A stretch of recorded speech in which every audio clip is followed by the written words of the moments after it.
Hello, everyone. Welcome into another episode of the A-List podcast. I'm Kwani Lunis, joined by Gary Washburn and Sherrod Blakely. Hello. How are you? Hello, Kwani. Big time Lunis. Every time we start the down podcast, 93, what do you see? Kwani. If you live in Massachusetts, you might see me on a billboard, but I'm not bragging. I'm just humbly telling the audience that they should keep Did she just do a humble brag to start the show off? Exactly. Yep. You just might see me while you're driving down 93. But just pull over, take pictures. Hey, Gary. She ain't even humble right there. Even 30 yet on a billboard. Then she talking about how hard she had it. But you walked so I could run, Gary. That's what we love, right? My career's been a real struggle. I wasn't even. I mean, Gary I was 29 when I got my first billboard. Wait, hold on a second. Touché, yeah. Can you believe that? Anyway, now that we've gotten that out the way, thank you for bringing that up. Let's talk about the Celtics, because they do now have a void on their roster as a result of Galinari actually tearing his left meniscus on this past weekend. So how do you think that we already talked about how much we thought he was going to bring to the Celtics? If you didn't get to listen to that episode, we actually had a conversation with him while he was back home. But from your two perspective, how big of a void is this going to be for the Celtics at the beginning of the season?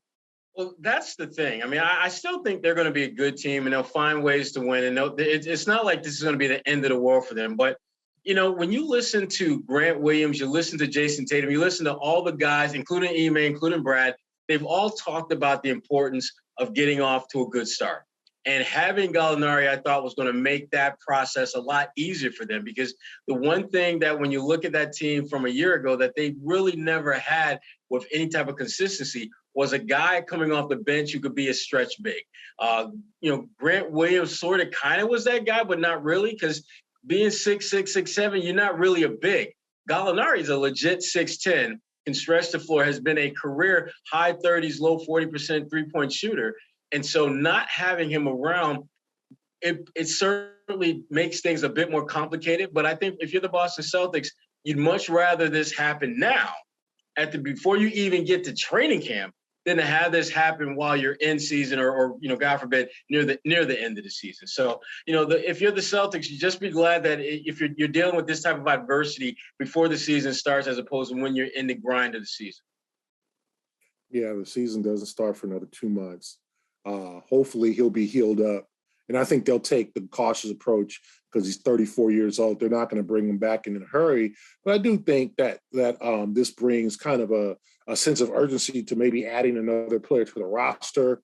Do you want to go with just what you have? Do you want to sign one of those guys, or does it just give a better opportunity for a guy like Vonleh or Bruno Caboclo to make the roster out of camp? They got some decisions to make and some things to think about over the next couple of weeks. And I think now that the Kevin Durant menagerie is over, some guys will start signing, some things will clear up. So I think the Celtics will just have an opportunity to make some decisions on whether or not to replace Gallinari with a healthier, younger player for now, then slowly work him back in and say, okay, Danilo, you got till, we'll give you till January 1st. We'll give you till first of the year to get everything, completely healthy, as opposed to trying to rush him back, or whatever, because obviously it's meniscus. So you're going to have to, he's going to need to rehab. It's going to be soreness. He's going to have a minutes limit. All these things are going to happen because it's a process now. I think they're fortunate that it was only a meniscus. So I think this gives more of an opportunity to guys in camp, and maybe they invite another guy in camp to compete for some minutes. And Gary, you mentioned the fact that he is 34 years old. The reason why he tore his meniscus was because he was playing in the FIBA qualifier, and that potentially could have been his last opportunity to play for his home country. Do you think that's something that, I imagine that's something that would weigh heavy on him as well, not only the start of the NBA season, but something that is really valuable as representing your country? Yeah. Italy's got a. I mean, he could try to play in Paris in 2024. He'll be 36, and he might be kind of the old man of the group. But there's been older guys before, especially in other countries that play. Luis Scola played for Argentina forever, right? And so did Ginobili and some of those other guys. So, I mean, I don't think this ends his international career, but let's see how he is at 36, and that'll be the end of the contract pretty much with the Celtics if he opts in for next year, and let's see how he feels and wants to play in 2024 in Paris, because obviously he played in 2021 in Tokyo. He was kind of and I was there for that, and he was definitely like a old, kind of off the bench. He did not start for Team Italy. Not to say he wasn't one of the best players, but they managed his minutes or whatever. He was kind of the old guy, come off the bench, play 10, 12 minutes, then go back and then play 10, 12 minutes, maybe in the second half or whatever. So for me, I think he's still got another opportunity to play.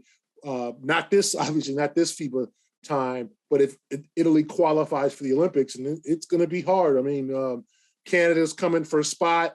There's a lot of teams now that are trying to qualify. In addition to Team USA, they'll be very competitive. Remember, France is already in because they're hosting the Olympics. So we'll see what happens in 2 years, but I still think he has a chance. That's good. When you think about, sorry, go. What do you think? I don't know about that, Gary. I think it's a wrap for him as far as international play after this. When you think about the number of burrito? Huh? Sorry. I said it's a burrito because a burrito is also kind of a... Continue. Gary, you see what happened when they put you on a billboard? Oh boy, you can just throw anything out there. You think it's going to I'm sure at least one person appreciated that terrible joke. Start feeling yourself. Yeah, you, Kwani, if you include yourself. It was absurd. That was horrible, Kwani. hey, Gary, terrible. That was just terrible. It was. I'll admit that. I know when I've done wrong. Anyway, but I think though, one, he likes to play for. Remember, Italy didn't qualify for the Olympics for like 12 years or whatever, so he didn't get a chance to play in the Olympics. So I think if he has one more chance to play on the Olympic stage, he'll take it. It might be a wrap, but I think the fact he was playing this time at 34, I think he'll easily go out there, and this is just FIBA World Cup. He'll play at 36 when it comes to qualify, and if they qualify, if Italy qualifies for the Olympics. Do they do leadership type roles like Udonis Haslem, where you could just kind of be there, but you're not playing? It might be like when I saw Italy, I thought Danilo was, he's the best player on the team, but the kid that signed with Utah there, Simone Funicelli, he was the best player. That dude was real. He's an NBA player. He was the best player, and he was kind of like a younger Galinari. Galinari came off the bench. He did not start in any of the games, like Nick Mannion, who played at Arizona, and his dad is Italian. He was like the starting point guard. So for the Italian team, Danilo was kind of like the old head, kind of the coming off the bench. He was definitely not the best player. He didn't play all the minutes, but he definitely had a role as kind of like a come off the bench and score. They definitely, monitor. That's why it was interesting to see him, like how it went down in this situation where, they were kind of monitoring his minutes out there. I wonder what his role was like this time or whatever. Now, it was a non-contact injury or whatever, but I think remember our interview with him, he was definitely into playing the Olympics. So I think he'll probably go, and Italy's not producing great players. So I would think he would make the team 2 years, Sherrod. Damn, so you say he about to get cut? I'm saying, Gary, I'm saying get waived? No, I'm saying he's going to make the decision to not play. It's not going to be them. They will gladly take him because in 2 years, he'll still be like the third or fourth best player on that team, which is kind of sad if you really want to think about it. Keep it real. I just think his body's going to be like, dude, let's stop. Let's just stop. I just got married. I'm winning with the Celtics. What does that have to do with his body? You start thinking about things other than your body, Gary, when you marry. Other people, Gary, too. you should know this. And family. And, and I get it. I'm not even married. I get it. Come on, Gary. Don't act like you don't know. Do I need to make a phone call? Do I need to call Mrs. Washburn? I can't with you. All right. Don't co-sign Kwani. Stop that. Well, I know you two are not medical experts, but he does have this decision. He'll eventually get more diagnosis and figure out whether or not he has to do surgery. What do you think is the most viable option for the Celtics when it comes to his recovery period?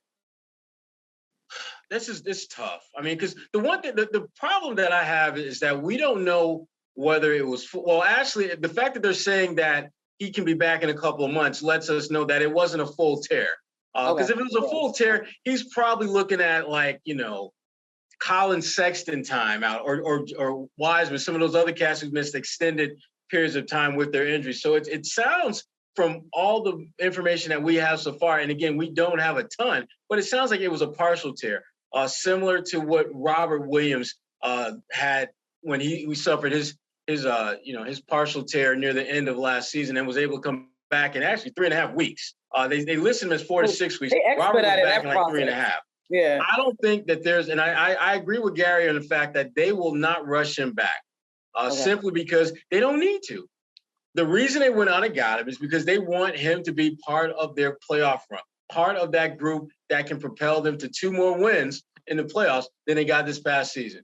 And you don't need him running up and down, playing 35, 30, hell, even 25 minutes in November, December, but you want to have him into a nice flow, a nice rhythm like when you get to February and March, so he can roll into April and May playing well. Now, does that mean they'll keep him out that long? I don't think so, but I wouldn't be surprised if we don't see him on the floor until sometime after Thanksgiving, maybe even after Christmas. Even if he's been cleared to play, they are not going to rush him back onto the floor under any circumstances. And I do wish him a speedy recovery, but as you mentioned, the Celtics have decisions to make when to talk about next man up.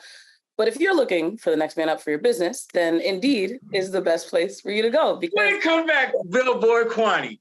Billboard Kwani with the comeback. Billboard. No one has a business like yours with its strengths and challenges. So Indeed actually makes hiring super easy for you. Over 80% of employers get quality candidates whose resumes actually match the job description that they post, which makes it, again, much easier for you to find the person that will be suitable for the job that you have open. Indeed has such great talent that, in fact, 3 out of 4 of U.S. online job seekers search for jobs on Indeed.com each month.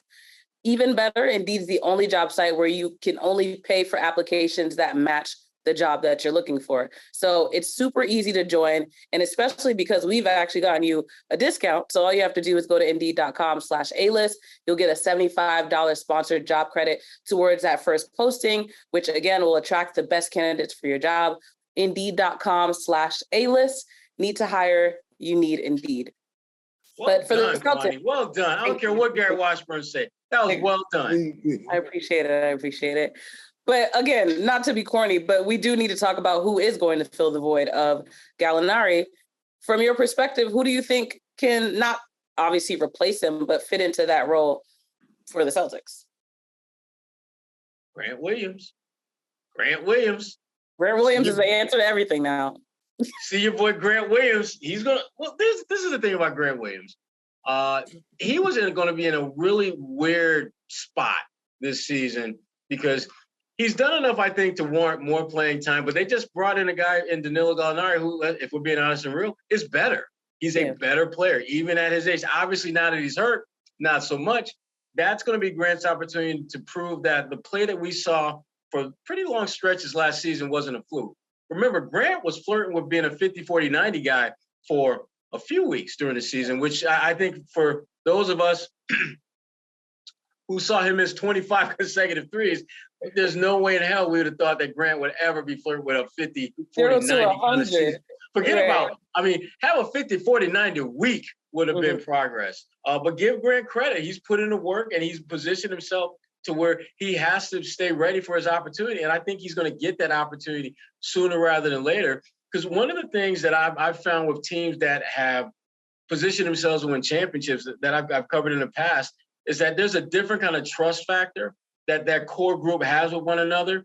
And whether you like or dislike Grant's game, he's part of that trust group. They trust Grant out there in a way that I just don't think they would necessarily trust someone else that they're bringing in from the outside who may very well be a better shooter, might be a better rebounder, but are they more trustworthy than Grant? And to answer that question, I think is no. And so Grant's going to get an opportunity to prove himself with significant minutes early on, which again, prior to Danilo's injury, I don't think that was going to be the case.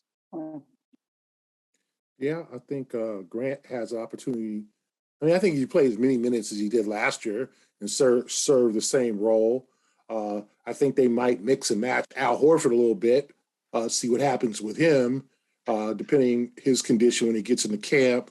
And I said, I think that they'll try to lean on. I mean, there's guys out there in terms of free agents who could help. The Raptors just cut a guy named Syed Mahalik, and who used to kill the Celtics with the Pistons and the Raptors. He's out there. There are guys out there in free agency that are going to take the minimum that Brad Stevens has an opportunity to bring in, okay? And to have a live body, a productive player, a guy who can play some spot minutes. You know, Brooklyn just signed Markieff Morris. So there are guys still out there. This whole Durant thing held everything up, right? So now there's, with the free agency, there's the haves and the have-nots, the dudes who sign the max deals and the big deals, and then the middle class gets kind of left out, and then you got all these brothers who are not quite good enough to make 10 or 12 million who are going to end up making league minimum because all the money's gone. And only two teams, San Antonio and Indiana, have any real cap space, and they're not trying to win this year. So there's going to be a lot of opportunities, a lot of players. You know, hey, my man, and I'm gonna say it right now, and Sherrod better be with me. My man Carmelo Anthony is still out there. Hey now, Carmelo Anthony is still available. But Gary, there's a reason why Carmelo is still available. Well, there's a reason why. I do think. I mean, he had actually a good year with the Lakers last year. If you play him in a damn role. You know, you ain't asking him to stop nobody, but you're asking him to hit threes. I mean, Carmelo could help this team. I'm convinced of that. Shoot, he shot 40-something% last year from three. He averaged 13 points. Let's look up Carmelo's numbers, shall we? I mean, to me, Gary's excited with it. Look, he's been waiting. Saying, like, bring. He's about to write a column. Yeah. You know, Gary like that little kid who's about to do double dutch and he about to go in. Gary been waiting to go in on this all week. It's funny, he's been dropping nuggets of Melo like every week. Carmelo. Let's look at Carmelo's numbers. Carmelo shot 44% from the field, 38 from three, and averaged 13 points a game last year for a trash Lakers team. 13 points on a team that was who was going to give him the ball? Russell Westbrook? Who's going to give him the ball? And this brother came in and averaged 13 points a game. He averaged 13 points a game the year before in Portland and 15 the year before in Portland. So ever since he got exiled, he's been a productive player. And his three-point percentage, 38.5 3 years ago, 41 last year, and 38 this past coming year. So why not take a max contract? He earned it. So Gary, why do you think he's not on a team right now? I think I'm not trying to. That sounded so petty, but like I'm genuinely asking. You are being petty. The Lakers, I think, have to decide whether they want to. I mean, Carmelo's not young. The Lakers have decided to go young. I think they went too old last year, and they were too damn old. Yeah. And Carmelo was one of those. That's why Dwight ain't got no contract. You know, they went way too old. But my point is, bring in Carmelo. I'm sort of serious in a sense. Give him a look. I mean, he can hit the three. He can show you he can still play at this level. He's in good shape. You know, you ask him to stop somebody. You ain't asking Galinari to stop nobody. But I'm saying there's a quality of free agent out there now that the market set itself to where you can get a quality veteran guy at a low price and you can bring him in, and as long as he's with the team concept, playing a certain way, playing in the system, knowing he's not going to be getting 40 minutes a game and understanding he's trying to win a chip, there'll be a lot of guys in that line who will be team leaders, who will be the old heads and all that stuff that you need from a veteran that can come in and help this team. Because that's what I think this team lacks. I mean, we make fun of Udonis Haslam, but there's a reason that he keep bringing that dude back, because he's a leader. And it's not for his play on the court. I'm not talking about bring Udonis, a guy who can't play. Carmelo can still play. There's guys, Dwight Howard can still play. Demarcus Cousins can still play. There's guys out there who are in their 30s who can still play that you can consider. If not, if it's Noah Vonleh gets that spot and Bruno Caboclo and Mafundo, Fiondu Kabengele. Yeah, that's right. Fiondu, first name Fiondu. Fiondu, if they take the spots, then let them. That's you're young. Yeah. But I also think you could look and go get a veteran guy. Now, make sure he's a good locker room guy. I think these guys understand they're playing for their careers. They don't want to be Allen Iverson. They don't want to be kicked out the league before their time because people are, you couldn't accept Sherrod could tell you about AI in Detroit and how that went. I mean, you don't want to be that guy. These guys want to still play in the league. So they're going to do what you ask them to do. They're not going to, they know this is not 2015 or 13 where they was making all-star games and all that. Yeah. So to me, Brad has the option to look the free agent market, bring another guy in, and then if he loses minutes to Galinari or if Grant loses minutes, oh well, you trying to win a championship. You fill your damn team with some damn talent. You see the Warriors, see all the options they had during the finals? They pulled Otto Porter out, Gary Payton Jr., Jordan Poole. They pulled brothers out of the woodwork. Bits of Belikia, they pulled dudes who could play who did not, and they even play their young guys. They didn't play Kuminga and the other kid. They didn't play those guys because they didn't, it's like, so to me, you fill your roster up with talent and you let them dudes fight it out. And the dudes who don't play just don't play. Mm-hmm. Bingo. Bingo. B-I-N-G-O. Listen, Gary, what you're saying makes a lot of sense, but here's my biggest concern with a lot of the guys that you name. You bring them in, they give you a little something. Danilo comes back. Are they going to be cool with seeing their role basically being wiped out? Because the Celtics are going to play Danilo when he gets back. No one that they're going to bring in is going to take Danilo's job. If he causes a star, then release his ass. Like, whoever it is. Like, to me, he's on a veteran minimum. Like, you're not paying $10 million to these guys. Like, to me, you have plenty of guys who will be like, okay, I'll play. I'll sit on the bench and make 2.3 and then come in. You know what I'm saying? Like, to me, I think the league I think everybody understands. Now, I think from learning from Iverson, learning from other guys who made that same mistake, who, look at what Isaiah Thomas had to go through to prove that he could just come off the bench. Mm-hmm. Isaiah, even Carmelo got banished from the league. Iverson, Isaiah Thomas, guys who have been kicked out the league or nudged out the league because you don't want to do what we do? Okay, see you later. We'll get somebody who does. We'll get somebody from the G League. We'll get somebody from overseas. So if you're the Celtics, if someone causes a stir, you release them. Or you tell them, hey, you can sign with somebody else. Because that's what you have to do. The Warriors filled their damn roster with talent. There wasn't one dude on the roster that you were like, that dude's trash. Yeah, that dude can't play. There was no Luke Cornett on the damn Warriors roster. Shots fired at Luke Cornett. I'm just saying, it wasn't. There was not a Luke Cornett on the Warriors roster last year. There was not a guy that you looked at that roster and said, man, he just can't freaking play in the finals. But the Warriors have been known for having that depth, and that's obviously something that the Celtics That's what you have to they're going to do. match them. You got to again. pay that money. You got to, and this is a minimum salary. I mean, look at they benched Juan Toscano Anderson. You don't think he could have helped the Celtics at all last year? I mean, look at the roster. Damian Lee didn't much play, and he was pretty good. Iguodala was hurt. Like, they had guys on their roster who literally could have really helped or played in the finals and just didn't get a chance to. You fill your roster with talent, and then you let those guys fight it out. That's how I look at it. You do not, this is the NBA. You let them fight it out.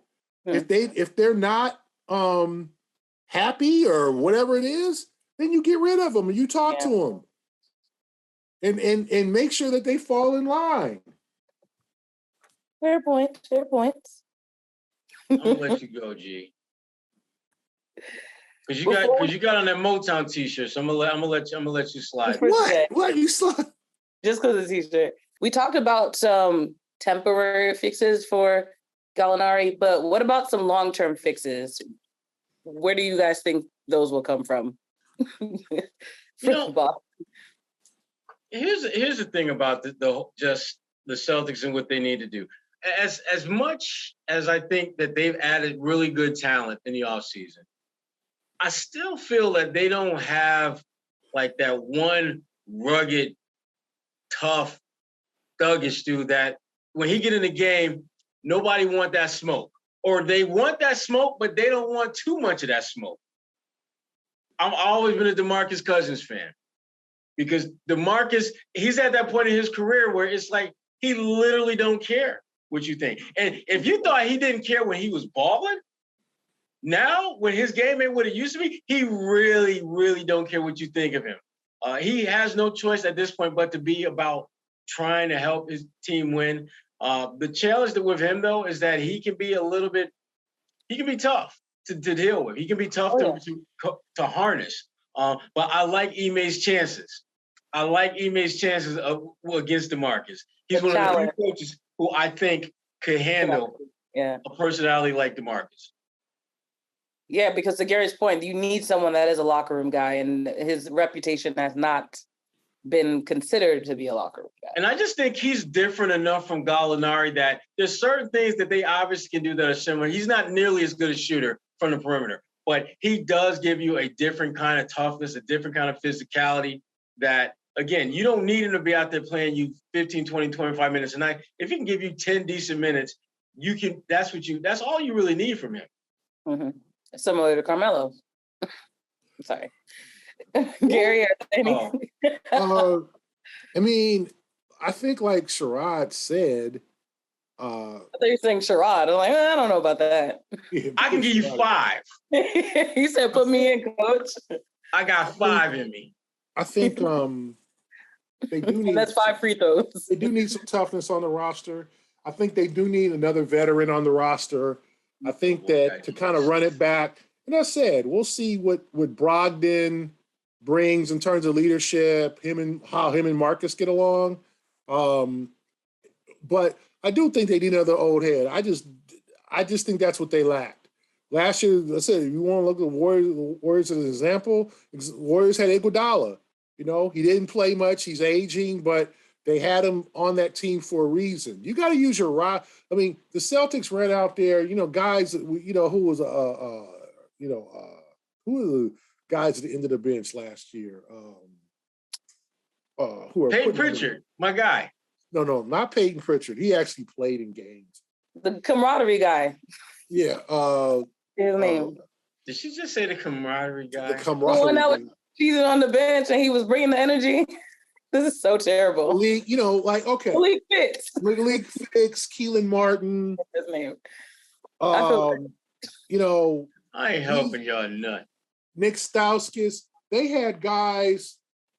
They're at the end of the bench for a reason. Yes, who just didn't. They had guys who didn't do it, who were just putting on a uniform. Nothing against them. They could be someday decent NBA players. Let's see. I want to see Malik Fitz. Does he get a shot? I don't know if Indiana cut him I think they might have released all those guys to make room to try to sign DeAndre Ayton. But I want to see if Malik Fitz can get a shot and get some minutes and develop. And you know what? Here's a guy that could help too. I'm gonna say Justin Jackson. Justin Jackson had a very good. I knew you were gonna say Justin. Yeah. Justin Jackson. So he's 27 years old now. So he's far removed from his days in North Carolina. He knows what it takes. He can help this team too. Justin Jackson can do some things. I have more confidence in him than other guys, but you can't just. I think the Celtics, they need to learn what they lacked last year in the finals and what championship teams have. Championship teams fill their roster because, one, you got to play for now.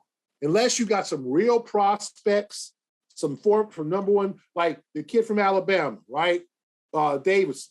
Like, you keep him on. I think he makes the roster or whatever. You develop him. He's going to be a good player. They left the kid from France over there for another year. Like, you develop your prospects, okay? Those are two guys that the Celtics need to keep and develop and bring them next year. Maybe they can compete for some real minutes. Because I think Davidson's going to be a nice player. I like him. Yeah. I like the kid Bergen from France. So you keep and develop those guys. But some of those other guys, you don't waste roster spots on Jawan Morgan. Nothing against these guys. You don't waste roster spots on dudes that can't help you. That's what losing teams do, right? Losing teams don't want to pay guys. You bring in veterans, or you bring in either he's a veteran who can help you or a prospect who can help you, or he's a leader. One of the three. Nothing leads. Well, he's not quite good enough to play, and he's not quite a prospect anymore, and he's not really a leader. Well, what the hell is he? Just to wave the towel? Why does that seem to be a trend with the Celtics, though? It seems as though they do usually have players that you're like, what is this guy here for? That's they see something that most of us don't. And then we don't get to see it. It's not there. That's why we don't see it, because it ain't there. That's the thing. It's like they've got to learn from the great teams. And Golden State taught them a lesson. They didn't have the depth to win the finals. They didn't have the depth. Jordan Poole had a great game. Gary Payton Jr. came off the bench, scored 15 points. Like, the Warriors' depth is what caught up with the Celtics. The Celtics running, you're not going to run Jawan Morgan out there. You're not running Malik Fitz, unfortunately. Maybe down the road, maybe with some more G League time, or maybe for a team that's not trying to win, they can develop. But you sign dudes who can help you in three ways: a leader, an old head, or a prospect. Davidson, you keep him. He's a prospect. You want to send him to Maine for most of the year? Okay, because you don't think he'll play that third point guard or whatever. I think he's going to push Payton. Personally, I think Davidson's a dog. Okay? Yes. And I think Payton's a dog. Mm-hmm. I think they're going to have a fun time playing against each other in training camp. And I think they're going to learn a lot about J.D. Davidson. I think that was a great pick from the Celtics. They didn't waste it on an overseas guy. They didn't waste it on a drafted staff. They got a guy who probably came out a year too early, and they benefited from that, but it was a damn dog. That dude had 28 points in the last summer league. That dude was scoring, hitting threes. Like, to me, I was like, damn, this bro can play. Yeah. So you got to bring, like Sherrod said, bring some dogs, some thugs. The Celtics ain't got no crazy guys. As Sherrod knows, and we were told, every great team has to have one crazy guy. Those Laker teams, Ron Artest, right? Yep. With Kobe, Ron Artest. Well, Kobe's kind of crazy too. Yeah, I was about to say. Kobe's crazy too. In a different way. Teams, Rasheed Wallace. Kobe, happy birthday, Kobe. But Artest was a crazy guy. They had Derek Fisher for a hot. Not Derek Fisher. The dude who beat Derek Fisher's ass, Matt Barnes. Yes. Who's still on the podcast. Every great team needs a crazy guy. Right? That's the motto. At least one crazy guy. Well, who is the Celtics crazy guy? You tell me. That is the name of this podcast episode. Please send your comments and responses. Who will be the Celtics? Who's the crazy guy? They need one. They need one.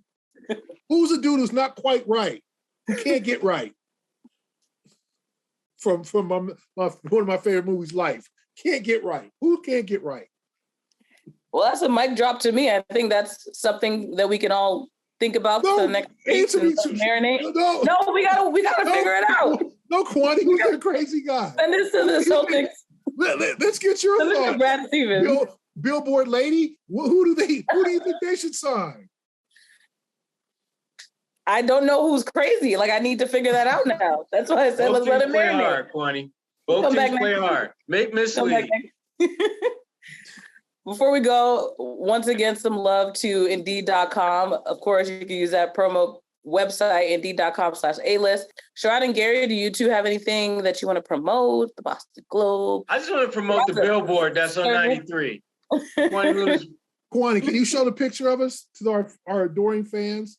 I will send a picture to our... No, just hold it up. Hold it up. Well, it's going to look a little blurry. I figured she could, Julianne could edit it in there. Let's see. Yeah. I got to find it. Hold on. Here it is. Yeah, that was quick. For the YouTubers. It was already on the screen earlier. Don't do that. I'm just saying. I was quick. Wow. Let me find it. Oh, it's right here. Because I showed Sherrod before the podcast. Sure. But that's a wrap for this week. We could go on and talk about what else is going around the league, but we'll save that for next week. We can talk about Kwani and the billboard. We can talk about that. We can make a whole episode about Kwani and the billboard. I mean, we could do a little bonus episode. But for Gary Washburn, I would not like that. I'm trying to wrap up the times of Kwani Lunis. 30, she had to wait till she was 29 to get on a billboard in a major city. The hard times. I had to walk to school uphill. It's a hard knock every day. For us. Both ways. That's a wrap on the A-List podcast. We'll be back next week. We out. It's a hard knock life for us.